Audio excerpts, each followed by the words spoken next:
मनुष्य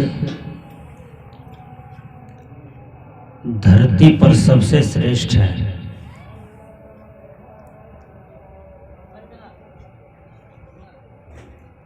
श्रेष्ठता का ज्ञान नहीं है, श्रेष्ठता का बोध नहीं है।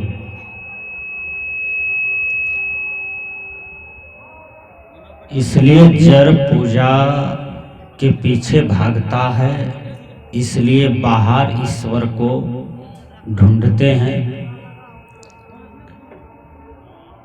इसलिए बाहर भटकते हैं। किसी ने काशी में खोजा, किसी ने अयोध्या में खोजा,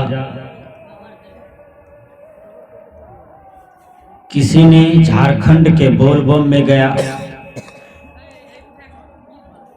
लेकिन संतुष्टि नहीं मिली।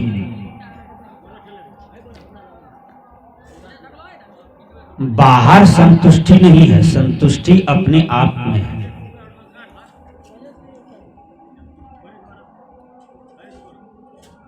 कबीर देव कहते हैं, आत्मज्ञान बिना नर भटके, कोई मथुरा कोई काशी। आत्मज्ञान के बिना मनुष्य भटकते हैं काशी मथुरा। जब आत्मा का बोध हो जाता है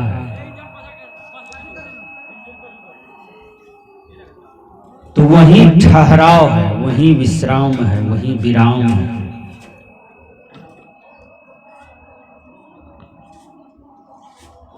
पहले के ऋषि मुनि जब बच्चे को पढ़ाते थे तो बच्चे को कहते थे, बोलो बेटा शिवो हम। तो बच्चे बोलते थे शिवो हम। शिवो हम का मतलब होता है मैं ही शिव हूं, यानी यह आत्मा ही शिव है। जीवो ब्रह्मैव नापरा, अर्थात जीव ही ब्रह्म है। जीव ब्रह्म कब होता है? जीव कब तक जीव रहता है? जब तक वह अज्ञान में है, विषय में है, भोग में है, अंधकार में है। अंधकार को चीर करके जब प्रकाश में लीन हो जाता है तब जीव ही पीव हो जाता है। वही जीव वही पीव। बंदी छोर कबीर ने कहा, वह जीव पीव हो जाता है।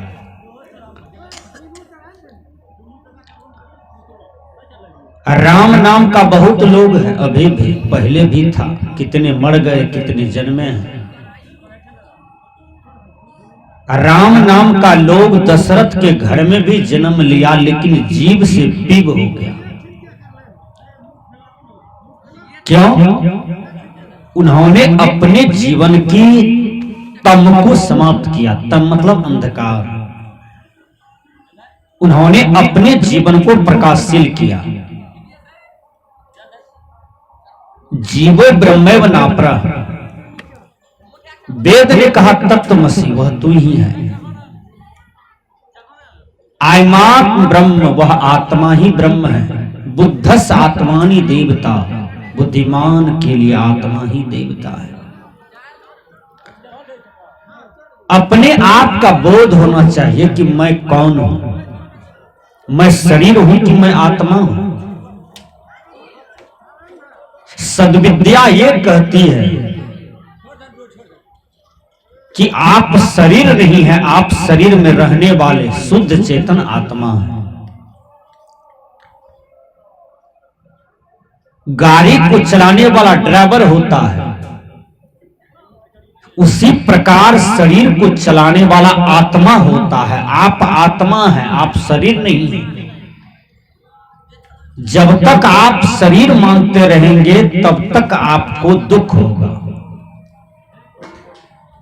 शरीर को अपना मानेंगे तो संसार को अपना मानेंगे, प्राणी पदार्थ को अपना मानेंगे, भाई भतीजा बेटा बेटी कर कुटुंब परिवार सबको अपना मानेंगे, तब दुख होगा। अपनी अपनी करी गए लागुन काहू के साथ, अपनी करी गए रावणा अपनी दशरथ नाथ। अपना अपना करते करते दशरथ जी का प्राण टूट गया, लेकिन दशरथ अकेले चले गए और राम भी अकेले चले गए। राम की पत्नी अकेली चली गई, लक्ष्मण जी अकेले चले गए, भरत अकेले मर गए, शत्रुघ्न अकेले मर गए, लेकिन कोई काहू का साथ नहीं हुआ। सब अपने अपने कर्मों के दृष्टा और भोक्ता हुए।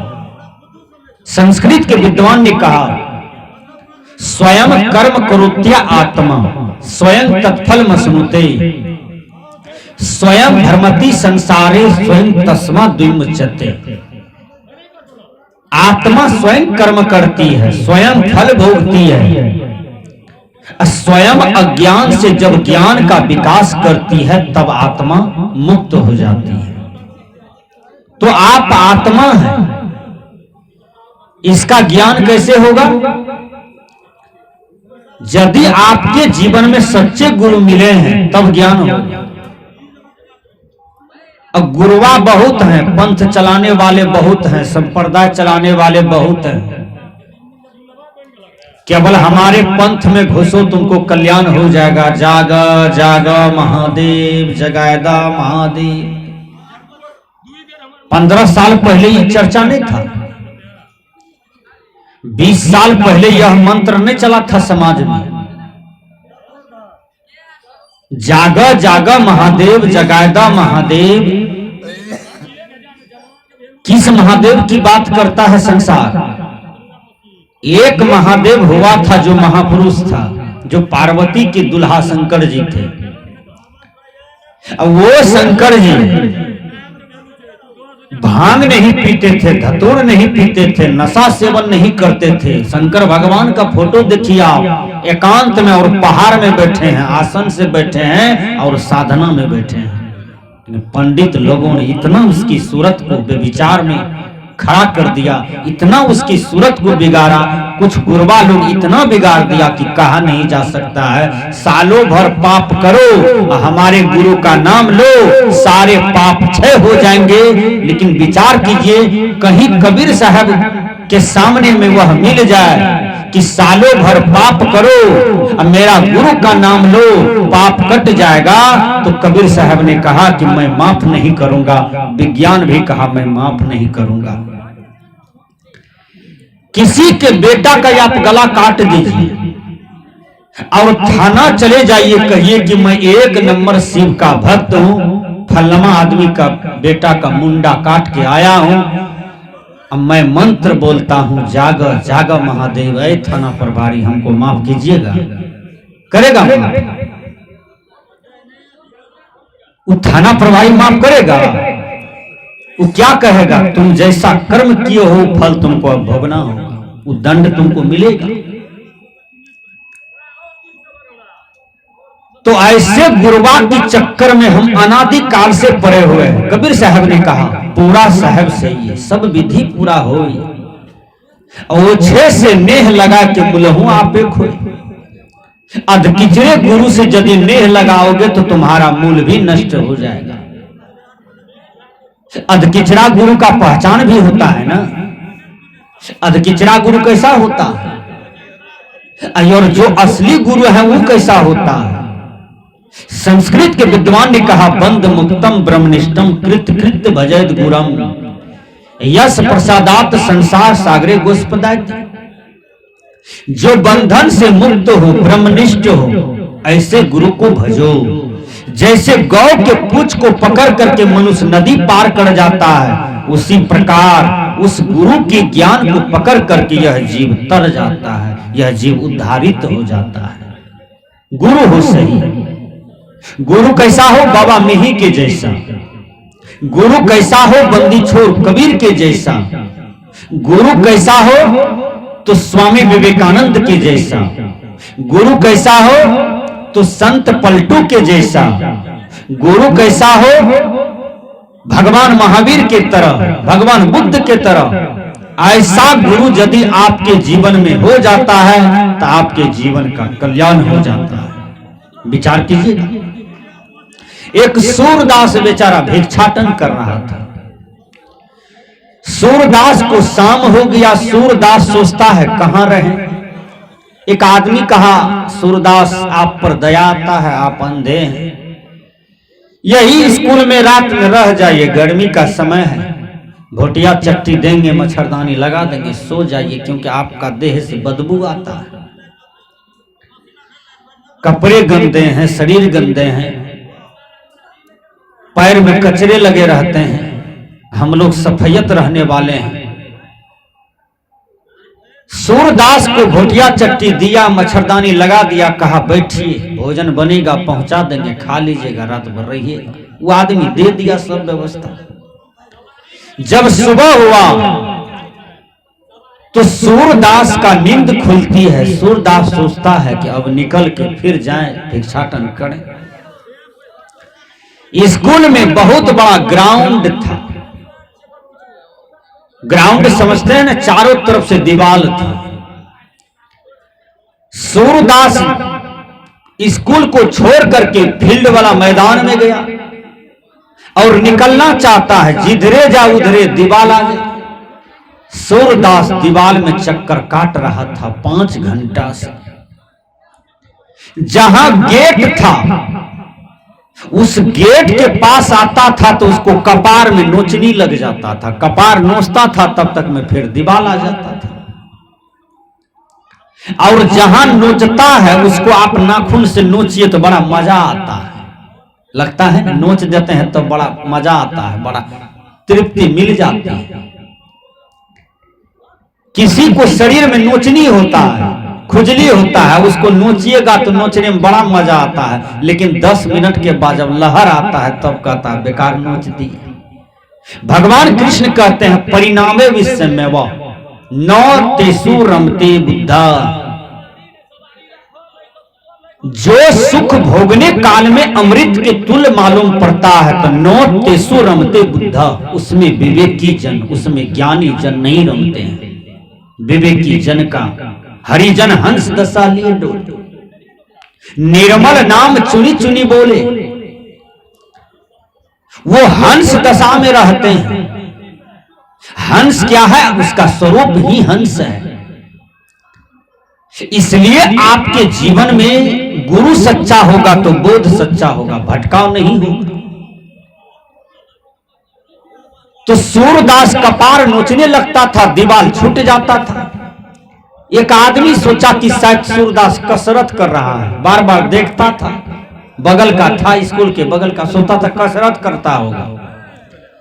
लेकिन सूरदास के जीवन में यही परेशानी थी कि उसको गेट मिल नहीं रहा था, इसलिए 5 घंटा से चक्कर काट रहा था। संजोग हुआ जो आदमी उसको बार बार देखता था वही आदमी तर्क किया कि आखिर सूरदास 5 घंटा से तो कसरत नहीं करेगा, आधा घंटा बहुत हो गया, ये बार बार घूमता काहे है, चक्कर काहे काट रहा है। वो आदमी कहता है सूरदास आप 5 घंटा से चक्कर क्यों काट रहे हैं? कहा भाई कहीं गेट नहीं मिल रहा है, दरवाजा नहीं मिल रहा है, फाटक नहीं मिल रहा है जो मैं निकल जाऊं। तब उसने कहा कि सूरदास हमको तो बहुत काम है, हम तो जा नहीं सकते हैं अभी, लेकिन युक्ति बता देता हूं बाहर से। उस दीवार को पकड़ते पकड़ते आइए, और जहां दीवार नहीं मिलेगा तो समझिएगा कि वहीं गेट है, वहीं निकलने वाला, वहीं आगे हो जाइएगा। वो आदमी युक्ति बता दिया। जब युक्ति बता दिया तो सूरदास दीवार को पकड़ते पकड़ते आया, और जहां दीवार खत्म था वहीं पर गेट था जाने वाला। और जैसे दीवार खत्म हुआ तैसे फुर से सूरदास निकल गया। यह भेद किसने बताया? तो किसी आंख वाले ने इशारा किया तो उसको भी पास कर दिया। तो आपके जीवन में यदि अंधा गुरु मिलता है, आनहर गुरु बहिर चेला, दोनों नरक में ठेलम ठेला। गुरु भी पापी, चला भी पापी, ठेलम ठेला तो होगा ही। इसलिए गुरु चरित्रवान हो, गुरु विद्वान हो, गुरु कि बलिहारी हो, गुरु का जीवन पुरस्कृत हो, गुरु के जीवन में कोई खोट न हो, गुरु के चरित्र में किसी भी प्रकार की दोष न हो। यदि गुरु अच्छा होता है तो एक गुरु की प्रेरणा से पूरा दुनिया में आत्म शांति मिलती है। इसलिए गुरु हो तो बुद्ध जैसा, महावीर जैसा, सदगुरु कबीर जैसा। मैंने कहा कि स्वरूप का बोध होना चाहिए कि हम कौन हैं। यदि हम अपने आप को शरीर मानेंगे तो नाना प्रकार के दुख होगा। आपका जब तबीयत खराब होता है तो आप क्या कहते हैं? मेरा तबीयत खराब है। मेरा मतलब तबीयत कुछ और है, मेरा कुछ और है। मेरा तबीयत खराब है यानी आप तबीयत नहीं है। हमको मौन खराब है, हमको बुखार है, मतलब आप कोई और चीज हैं। अब बुखार किसको है तो शरीर में है, आप शरीर नहीं है, मतलब आप आत्मा हैं। आप अपने से बोल रहे हैं। इसलिए शरीर भाव में न जिए, जब भी जिए तो चेतन भाव में जिए, आत्मा भाव में जिए और आत्मोद्धार की बात करें, बर्ताव करें। इसलिए मैंने कहा कि मनुष्य 3 स्तर में चलता है, प्रकृति, विकृति और संस्कृति। जो प्रकृति में चलता है उसको मानव कहा जाता है, जो विकृति में चलता है उसको दानव कहा जाता है, और जो संस्कृति में चलता है उसको देवता कहा जाता है। देवता जीवन का एक हिस्सा है साधना। साधना का मतलब मन को मारना, इंद्रियों को मारना, इंद्रियों को अस्थिर कर लेना, मन को अस्थिर कर लेना, अपने आप को निर्विकार बना लेना। यही साधना आपके जीवन में देता है कि आपके जीवन को पवित्र बना देता है। आपके जीवन में जो कलह कलमश है उसको निष्कलुष बना देता है। सदगुरु कबीर कहते हैं बीजक में, पियहुगे कोई राम रसिक रस पियहुगे। एक लड़का कहा गुरुजी पिएंगे, तो कहा युग युग जियोगे। यदि राम का रसिक हो और पी लेते हो तो युग युग जियोगे, तुम युग युग जियोगे। जब तक सूरज चांद रहेगा तब तक तुम्हारा नाम इस धरती पर रहेगा बेटा। लेकिन राम के रसिक तो पी लो। वह राम क्या है? वह आपके अंदर में है। दुनिया बाहर की राम में परेशान है, दुनिया बाहर की भगवान में परेशान है, बाहर की भगवान को खोज रहा है। इंग्लिश के विद्वान ने कहा happiness is purely A subjective thing. मनुष्य को बाह्य विषयों से लौट करके मनुष्य को अंतर्मुखी होना चाहिए। बाबा मेरी ने कहा, ऐ भटकने वालों, निज तन में खोज सज्जन, बाहर न खोजना। अपने ही घट में हरि है, अपने में खोजना। ऐ सज्जन, तुम बाहर में मत खोजो। ये छठ पूजा में देवता को खोजते हो, जितिया में देवता को खोजते हो, चरचंदा में खोजते हो, दुर्गा पूजा में खोजते हो, लक्ष्मी पूजा में खोजते हो, दशहरा पूजा में खोजते हैं। सदगुरु कबीर कहते हैं, हृदया बसे ते ही राम न जाना, कहीं कबीर खोजे आसमान। आए आसमान में ईश्वर को खोजने वालों, ईश्वर को ढूंढने वालों, तनिक शब्द पर विचार करो कि ईश्वर है कहां। यदि ईश्वर ऊपर में बैठा है तो उसका फोन नंबर क्या है? वह कौन सा घर में बैठा है? झोपड़ी में बैठा है कि टीना वाले घर में बैठा है कि पक्का वाला घर में बैठा है? यदि भगवान ऊपर में बैठा है तो फिर उसका पिलर खुट्टा कम्मा कहां है? विचार कीजिए। भगवान यदि ऊपर में बैठा है तो भगवान हिंदी बोलता है कि उर्दू बोलता है कि इंग्लिश बोलता है कि अरबी बोलता है? भगवान की भी तो कोई भाषा होगा। यदि तुमसे कोई बाहर भगवान है तब की बात है, वह बाहर नहीं है। ये संसार तो भटक रहे हैं बाहर में। यदि भगवान कोई और है तो वह आपका स्वरूप है, वह आपकी आत्मा है। भगवान को केवल जगह लेने की चीज है। आप मनमतिया न चलें। आप मनमतिया हैं इसलिए खैनी लेटा के खाते हैं। खैनी लेटाने वाले से पूछिए खैनी क्यों इतना वसाते हैं। अब खैनी खाने में लगता कैसे है? खट्टा लगता है कि मीठा लगता है कि नूनछाहा लगता है कि खड़छन लगता है कि तीता लगता है कि मीठा लगता है? खैनी का स्वाद कैसा होता है? जिस खैनी को खा करके ठोर में कैंसर फरता है वह खैनी को नहीं खाना चाहिए। जो खाता है तो अपने जीवन के साथ बेवकूफी कर रहा है। भारत सरकार इस पर निर्णय किया। आज बड़े बड़े डॉक्टर के लॉज में जाइए, उसके क्लिनिक पर जाइए, वहां खैनी वाला फोटो टंगा हुआ है सबसे पहले। और कोई भी सरकारी अस्पताल जाइए, वहां लिख दिया है do not smoke, smoking is injurious to health. धूम्रपान स्वास्थ्य के लिए हानिकारक होता है और धूम्रपान निषेध। अरे एमए करने वालों, पीजी करने वालों, पीएचडी करने वालों, ग्रेजुएशन करने वालों, इंटर करने वालों, मैट्रिक करने वालों, बड़े बड़े पदाधिकारी बनने वालों, जिस सिगरेट के डिब्बा पर कंपनी ने लिख दिया कि सिगरेट पीने से फेफड़ा जल जाएगा, स्वास्थ्य के लिए हानिकारक होता है, तो उसको नहीं पीना चाहिए। बीड़ी पैखाना से भी ज्यादा गंध करता है, उसको नहीं पीना चाहिए। खैनी खाने वाला का सबसे घटिया संस्कार होता है। एक आदमी खैनी लेटा रहा था, अब उसको सर्दी भी हुआ था, नाक भी सुरक रहा था। नाक जो सुरकता था तो वो हाथ धोता नहीं था, वो फिर खैनी में लेटाता था। 6-7 आदमी को लेटा करके मुंह में ठोर में घुसा दिया या अपने घुसा लिया। वो नेटा है, खैनी है, चुना है, तीनों मिश्रण हुआ है।